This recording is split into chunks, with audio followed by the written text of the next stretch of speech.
अस्सलाम वालेकुम वीवर्स, आज सर्दियों के स्पेशल गुड़ वाले चावल बना रहे हैं।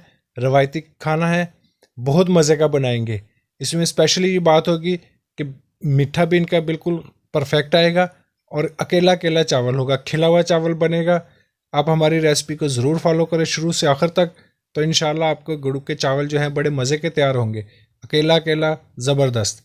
तो हम अपनी रेसिपी शुरू करते हैं। हम सबसे पहले चावल बॉईल कर लेंगे। एक बड़े पतीले में हमने ले लिया पानी, एक अदद बादियान फूल और आधा तेज पत्ता ये इसमें शामिल कर देंगे। अभी इसको कर देंगे हम कवर। पक्की बासमती के चावल हमने लिए, करीब 3 घंटे पहले हमने इनको भिगो के रख दिया था, ये इसमें शामिल कर देंगे। चावल अपने बॉईल होने के लिए दूसरी साइड पे रख दिए। अभी हम चाश अपनी तैयार कर लेंगे। 1.5 किलो चावल, उसमें हम 1.5 किलो गुड़ का इस्तेमाल करेंगे। इसके छोटे पीस हमने काट लिए। गुड़ की कोशिश करें कि जब भी खरीदें बगैर मसाले वाला खरीदें। करीब आधा लीटर इसमें पानी शामिल कर देंगे। इसको कवर कर देंगे। जैसे ये पकेगा गुड़ हमारा सारा मेल्ट हो जाएगा, फिर इसका अगला स्टेप शुरू करेंगे। चाश को हमने पकने के लिए छोड़ दिया था, अभी ये बिल्कुल पक चुकी है, अभी बिल्कुल ये तैयार है। अभी हम इसको एक साइड पे कर लेते हैं। अभी हम चावलों को तड़का लगा लेते हैं। उसके लिए हमने 1.5 प्याली घी ले लिया। घी हमारा गर्म हो चुका है। चाश जो हमने तैयार की है, स्ट्रेनर से इसको स्ट्रेन कर लेंगे।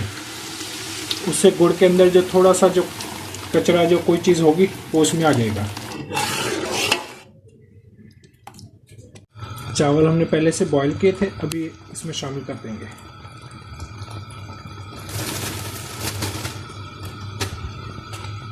इनको अच्छे से हिला लेते हैं।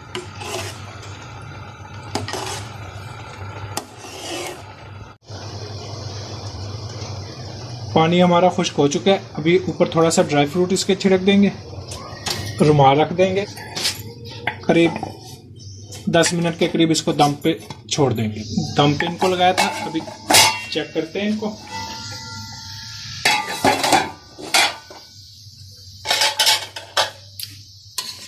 चावल हमारे गुड़ वाले बिल्कुल तैयार हैं। सर्दियों की स्पेशल सौगात है। अभी हम इनको प्लेटर में निकालते हैं।